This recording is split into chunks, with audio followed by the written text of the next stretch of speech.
ഉക്രൈനെതിരെ Russia നടത്തിയ ഒരു ആക്രമണത്തിൽ ഉക്രൈന്റെ ഇന്റലിജൻസിന്റെ പ്രധാനപ്പെട്ട ഒരു കമാൻഡ് യൂണിറ്റ് മുഴുവനായും തുടച്ചു നീക്കിയെന്ന് റഷ്യൻ ഭാഗത്തു നിന്നും ഒരു മാധ്യമ വാർത്ത പുറത്തുവന്നു. ഇതൊരു വലിയ കാര്യമായി ഇപ്പോൾ മാറിയിരിക്കുകയാണ്. കാരണം ഉക്രൈൻ ഇപ്പോൾ വരെയും ആ പ്രദേശങ്ങളെ കാണാൻ യാതൊരു മാധ്യമങ്ങൾക്കും അനുമതി നൽകിയിട്ടില്ല. ആ സ്ഥലത്ത് ഫോട്ടോസ് നിയന്ത്രിച്ചിരിക്കുകയാണ്. ഒരുപാട് മാധ്യമ പ്രവർത്തകർ തൊട്ടടുത്ത തെരുവുകളിൽ പോലും പോകാൻ കഴിയാത്ത അവസ്ഥയിലാണുള്ളത്. ആന്റി ഡ്രോൺ സോൺസ് അവിടെ കൊണ്ടുവന്നിട്ടുണ്ട്. ആ പ്രദേശങ്ങളെ നോക്കി ഏതൊരു ഡ്രോൺസും പറക്കാനും പാടില്ല. അപ്പോ ഇവർ ചെയ്യുന്ന ഓരോ കാര്യങ്ങളും ആ സംഭവത്തിന് പുറകിലുള്ള സംശയങ്ങളെ വീണ്ടും വർദ്ധിപ്പിക്കുകയാണ്. ഇന്നത്തെ വീഡിയോയിലൂടെ നമ്മൾ അറിയാൻ പോകുന്നത് ഈ ഇൻസിഡന്റ് നടന്ന് അവസാനിച്ചു. എന്നാൽ ഇതിലും വലിയൊരു പ്രശ്നമായി ഇപ്പോ ഉക്രൈനിൽ മാറിക്കൊണ്ടിരിക്കുന്നത് റഷ്യയുടെ ഗ്ലൈഡ് ബോംബ്സ് ആണ്. ഉക്രൈന്റെ സ്റ്റിംഗർ മിസൈൽസ്. ഇത് ഒരു മാൻപാഡ് കാറ്റഗറിയിലുള്ള വിമാന വിരുദ്ധ സംവിധാനമാണ്. അതിനെ ഉപയോഗിച്ച് ഇത്രയും ദിവസം അകത്തേക്ക് വരുന്ന ക്രൂയിസ് മിസൈൽസിനെ അവർ ഡിഫണ്ട് ചെയ്തുകൊണ്ടിരുന്നു. ലോ ഫ്ലൈയിങ് ഒബ്ജക്ട്സിനെ ഡിഫണ്ട് ചെയ്തു. എന്നാൽ ഇതിന് ഒരു പ്രധാനപ്പെട്ട തടസ്സം സൃഷ്ടിച്ചത് റഷ്യയുടെ ഗ്ലൈഡ് ബോംബ്സ് ആണ്. അത് ഈ ഇന്റർസെപ്ഷൻ റേറ്റ്സിനെ 95% പരാജയപ്പെടുത്തിയിട്ടുണ്ട്. അപ്പോ ഈ ഗ്ലൈഡ് ബോംബ്സ് എന്ന് പറയപ്പെടുന്ന ഈ ബോംബ്സിനെ എന്തുകൊണ്ട് ഉക്രൈനെ കൊണ്ട് ഡിഫണ്ട് ചെയ്യാൻ സാധിക്കുന്നില്ല? ഇതിനെക്കുറിച്ചാണ് ഈ വീഡിയോയിലൂടെ വിശദമായി അറിയാൻ പോകുന്നത്.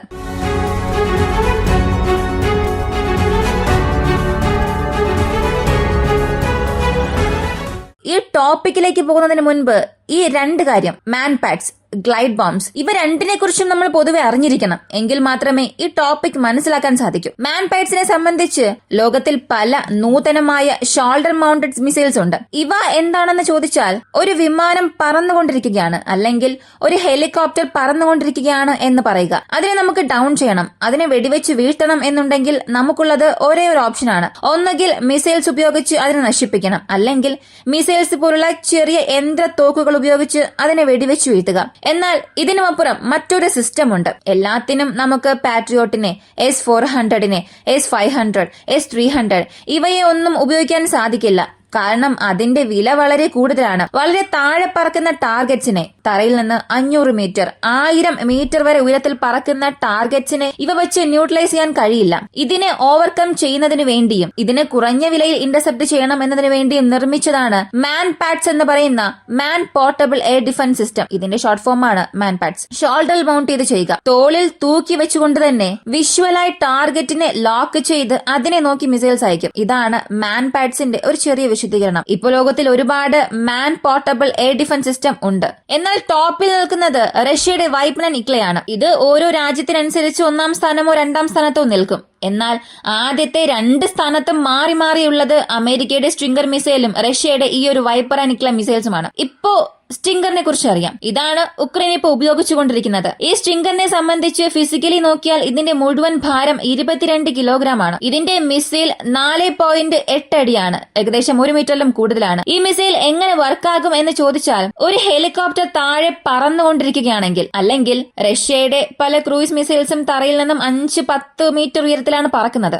ഇവയെ എയർ ഡിഫൻസ് സിസ്റ്റം കൊണ്ട് ഇന്റർസെപ്റ്റ് ചെയ്യുക എന്നുള്ളത് ഇമ്പോസിബിൾ ആയ കാര്യമാണ്. കാരണം ഇത്രത്തോളം ലോ ആൾട്ടിറ്റ്യൂഡിനെ ഇന്റർസെപ്റ്റ് ചെയ്യാൻ കഴിയില്ല. ഇനി ഹെവി മിഷൻ ഗൺസ് വെച്ച് ഇന്റർസെപ്റ്റ് ചെയ്താൽ, അതായത് ആന്റി എയർക്രാഫ്റ്റ് വിമാനങ്ങൾക്കെതിരെയുള്ള തോക്കുകൾ ഉപയോഗിച്ച് ഇവയെ വെടിവെച്ചാൽ അതിനുള്ള സക്സസ് റേറ്റും വളരെ കുറവായിരിക്കും. കാരണം ഡാമേജ് ചെയ്യാൻ കഴിയുമെന്നതല്ലാതെ മുഴുവനായും നശിപ്പിക്കാൻ കഴിയില്ല. അവിടെയാണ് ഈ മാൻപാഡ്സ് ഉപയോഗിച്ച് ഇതിന് 3 രീതിയിൽ ടാർഗറ്റ് നൽകും. ഒന്നാമത്തേത് വിഷ്വലായി നോക്കി ഓപ്റ്റിക്കൽ ഗൈഡൻസ് വഴി ആ വിമാനത്തെ നോക്കി മിസൈൽസ് അയക്കും. രണ്ടാമത്തേത് ഇൻഫ്രാറെഡ് ട്രാക്കിംഗ് ആണ്. ആ ഒരു വിമാനം അല്ലെങ്കിൽ മിസൈൽ, അതിൽ നിന്നും ചൂട് പുറത്തേക്ക് വരുമല്ലോ, ആ ചൂടിനെ മാത്രം കാൽക്കുലേറ്റ് ചെയ്ത് അതിനെ ചെന്ന് ആക്രമിക്കുക. മൂന്നാമത്തേത് ലേസർ ഗൈഡൻസ് സിസ്റ്റം ആണ്. ഇതിൽ നിന്നും പോകുന്ന ലേസർ ബീംസ് ആ ടാർഗറ്റിൽ ചെന്ന് പതിക്കുകയും അതിനെ പോയിന്റായി വയ്ക്കുകയും സെന്റർ പോയിന്റ് എൻഗേജ്മെന്റ് കാൽക്കുലേറ്റ് ചെയ്യും. അവിടെയാണ് ചെന്ന് ആക്രമിക്കേണ്ടത് എന്ന് ലക്ഷ്യം വയ്ക്കും. എന്നിട്ട് അതിനെ നോക്കി അയക്കും. ഇങ്ങനെ 3 രീതിയിൽ കാൽക്കുലേറ്റ് ചെയ്യും. അപ്പോൾ സംഭവിക്കുന്നത്,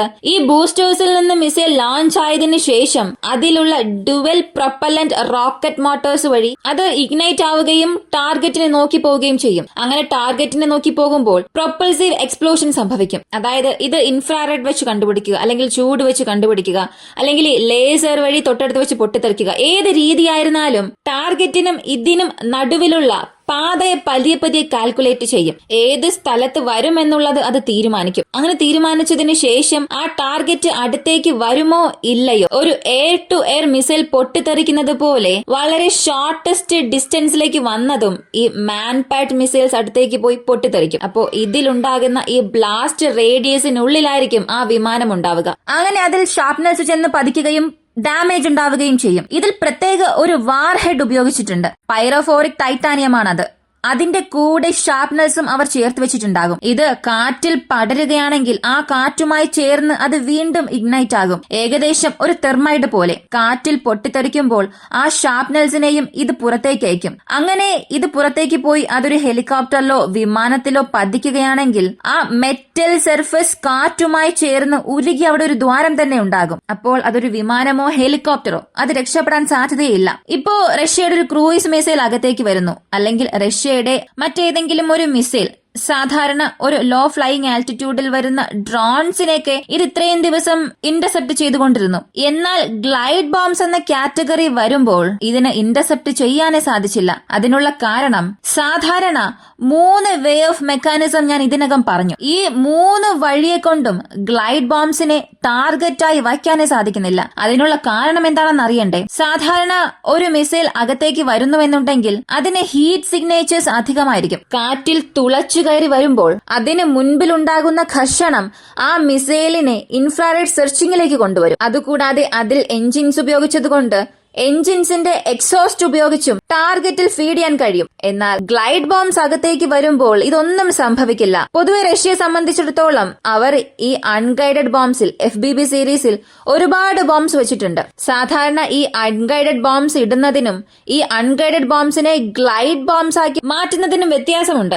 സാധാരണ ഒരു അൺഗൈഡഡ് ബോംബ് ആണെങ്കിൽ അതിനെ വളരെ എളുപ്പത്തിൽ ഇന്റർസെപ്റ്റ് ചെയ്യാൻ കഴിയും, കാരണം അതിന്റെ ഫ്ലൈറ്റ് പാത്ത് മുൻപേ അറിയാവുന്നതാണ്. എന്നാൽ അതേ ബോംബ്സിൽ വിങ്സ് അറ്റാച്ച് ചെയ്യുമ്പോൾ അത് മറ്റൊരു രീതിയിലായിരിക്കും പ്രവർത്തിക്കുക. റഷ്യൻ പ്രദേശങ്ങൾക്കുള്ളിൽ നിന്ന് അല്ലെങ്കിൽ റഷ്യൻ ഒക്കുപ്പൈഡ് പ്രദേശങ്ങളിൽ നിന്നും ഈ ഒരു മിസൈൽസിനെ റിലീസ് ചെയ്യുമ്പോൾ കുറഞ്ഞത് 45-60 കിലോമീറ്റർ വരെയും ഇത് കാറ്റിൽ തന്നെ പറന്നു വരും. ഇങ്ങനെ കാറ്റിൽ പറന്നു വരുമ്പോൾ ഇത് വളരെ വേഗത്തിലായിരിക്കില്ല പോകുന്നത്. ചിറകിന്റെ ഘടന അനുസരിച്ചും ഭൂമിയുടെ ആകർഷണ ബലത്തിനും അനുസരിച്ച് ഇത് പതിയെ ആയിരിക്കും പറന്നു പോവുക. ഇങ്ങനെ പറന്നു ചെന്ന് ഒരു ഘട്ടത്തിലെ താഴേക്ക് വീഴും. ഇങ്ങനെ വീഴുമ്പോൾ സംഭവിക്കുന്നത് ഏതൊരു പ്രതിരോധ സംവിധാനങ്ങളെ കൊണ്ടോ അല്ലെങ്കിൽ റഡാറിനെ കൊണ്ടോ ഇതിനെ കണ്ടുപിടിക്കാനുള്ള ചാൻസസ് വളരെ കുറവായിരിക്കും. കാരണം 1000 അടി ഉയരത്തിൽ നിന്നായിരിക്കും റഷ്യ ഇത് റിലീസ് ചെയ്യുക. അങ്ങനെ ലോഞ്ച് ചെയ്തതിന് ശേഷം ഇത് തറയെ നോക്കി വരുന്നതിന് വെറും 10-15 മിനിറ്റ് മാത്രമേ എടുക്കൂ. ഇത് കാരണം റഷ്യൻ വ്യോമസേനയ്ക്ക് ഒരു വലിയ നേട്ടം ലഭിക്കും. കാരണം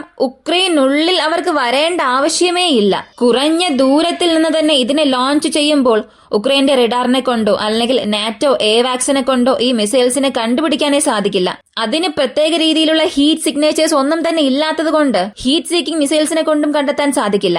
അപ്പോ അകത്തേക്ക് ഇങ്ങനെ ഒരു മിസൈൽ വരുന്നു എന്നുള്ളത് പോലും അറിയാൻ സാധിക്കില്ല. വിഷ്വലി അങ്ങനെ നോക്കി കൺഫേം ചെയ്താൽ പോലും വിഷ്വലി ഇന്റർസെപ്റ്റ് ചെയ്യുന്നതിന് മാൻപാഡ്സ് അല്ലാതെ മറ്റു മാർഗമില്ല. അങ്ങനെ മാൻപാഡ്സ് ഉപയോഗിച്ച് ഇന്റർസെപ്റ്റ് ചെയ്യാൻ ശ്രമിച്ചാലും ടാർഗറ്റ് കോർഡിനേറ്റ്സ് ആയി നൽകണമെന്നുണ്ടെങ്കിൽ കൂടിയും അതും പ്രവർത്തിക്കില്ല. കാരണം ലേസർ ഗൈഡൻസ് സിസ്റ്റം ഈ മിസൈൽസിന്റെ റിയാക്ഷൻ ടൈമുമായി മാച്ച് ആകണം. പക്ഷേ ഇതിന്റെ മാക്സിമം നോക്കിയാൽ 4.5 കിലോമീറ്റർ ആണ്. ഹയസ്റ്റ് ആൾട്ടിറ്റ്യൂഡ് 3000 കിലോമീറ്റർ വരെയും ഇത് ഇന്റർസെപ്റ്റ് ചെയ്യാൻ കഴിയും. എന്നാൽ ഈ അകത്തേക്ക് വരുന്ന ഗ്ലൈഡ് ബോംബ്സിന്റെ പാത്ത് കാൽക്കുലേറ്റ് ചെയ്യുന്നതിന് ഒരുപാട് പ്രയാസമായിരിക്കും. അതിന്റെ ആ ചിറകിന്റെ ഘടന കാരണം ഒരു ടാർഗറ്റിൽ നിന്നും 50-80 മീറ്റർ മാറിയായിരിക്കും വീഴുക.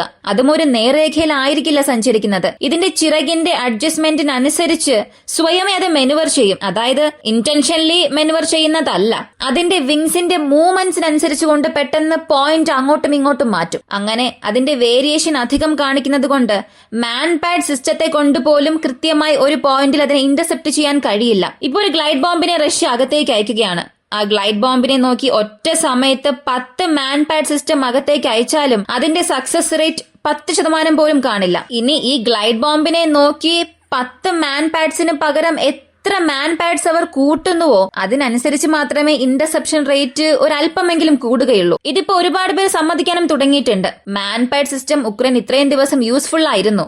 എന്നാൽ അത് ഈ ഗ്ലൈഡ് ബോംബ്സ് അകത്തേക്ക് വരാത്തത് വരെ മാത്രം. ഗ്ലൈഡ് ബോംബ്സ് അകത്തേക്ക് വന്നതിന് ശേഷം ഇതൊരു പ്രധാനപ്പെട്ട ബൂസ്റ്റായി മാറിയിരിക്കുകയാണ് റഷ്യക്ക്. ഇതിനെ എതിർത്ത് ഏതൊരു എയർ ഡിഫൻസ് സിസ്റ്റത്തെ കൊണ്ട് വർക്ക് ചെയ്യാൻ സാധിക്കുന്നില്ല. അപ്പോ ഉക്രൈന്റെ പക്കൽ ഇതുപോലുള്ള സംവിധാനങ്ങളൊന്നും ഇല്ലേ? ഉക്രൈന് ഇത് പ്രതിരോധിക്കാൻ മറ്റ് സംവിധാനങ്ങൾ ഇല്ല എന്ന് ചോദിച്ചാൽ ഉക്രൈന്റെ പക്കൽ ഇതേ രീതിയിലുള്ള ചില ആയുധങ്ങൾ ഉണ്ട്. KB സീരീസ് ഉണ്ട്. അത് ഉക്രൈന്റെ പക്കൽ ഏകദേശം 2000-ത്തിലധികം ഷെൽസ് ഉണ്ട്. എന്നാൽ അതിനെ ആധുനികവൽക്കരിക്കാൻ ആവശ്യമായ എക്യുപ്മെന്റ്സ് അവരുടെ പക്കലില്ല. ഉക്രൈൻ ഒരുപാട് തവണ വെസ്റ്റേൺ പാർട്ട്നേഴ്സിനോട് ചോദിച്ചു, ഞങ്ങൾക്ക് ഈ ബോംബുകളെ ഗ്ലൈഡ് ബോംബ്സ് ആക്കി മാറ്റിത്തരണം. കാരണം ഈ ബോംബുകൾ എന്നത് സോവിയറ്റ് പിരിഞ്ഞതിനു ശേഷം മുതൽ ഉക്രൈന്റെ പക്കലുണ്ട്. അപ്പോ ഇത് ഗ്ലൈഡ് ബോംബ്സ് ആക്കി മാറ്റിത്തരണമെന്ന് ഒരുപാട് റിക്വസ്റ്റ് കൊടുത്തിട്ട് കൂടിയും ഇതിനെ ആധുനികവൽക്കരിക്കേണ്ട കോസ്റ്റ് എന്നത് ആ ബോംബുകളെക്കാളും അധികമാണ് എന്ന കാരണം കാണിച്ചുകൊണ്ട് പല വെസ്റ്റേൺ പാർട്ട്നേഴ്സും അത് റിജക്ട് ചെയ്തു. ഒരുപക്ഷെ ഉക്രൈൻ ഇത് അവരുടെ സ്വയം ശ്രമത്തിൽ തയ്യാറായി റഷ്യൻ പൊസിഷൻസിന് നേരെ പ്രയോഗിക്കുകയാണെങ്കിൽ റഷ്യയെ കൊണ്ടും അത് ഡിഫെൻഡ് ചെയ്യാൻ കഴിയില്ല. കാരണം അതിന്റെ ഘടനയും അകത്തേക്ക് വരുന്ന രീതിയും അങ്ങനെയാണ്. ഈ ഒരു വീഡിയോയെ കുറിച്ചുള്ള നിങ്ങളുടെ അഭിപ്രായം കമന്റിൽ പറയുക. വീഡിയോ ഇഷ്ടമായാൽ ലൈക്ക് ചെയ്യുക, ഷെയർ ചെയ്യുക. നമ്മുടെ ചാനൽ ആദ്യമായി കാണുന്നവരാണെങ്കിൽ മറക്കാതെ സബ്സ്ക്രൈബ് ചെയ്ത് സപ്പോർട്ട് ചെയ്യുക. മറ്റൊരു വീഡിയോയുമായി വീണ്ടും കാണാം.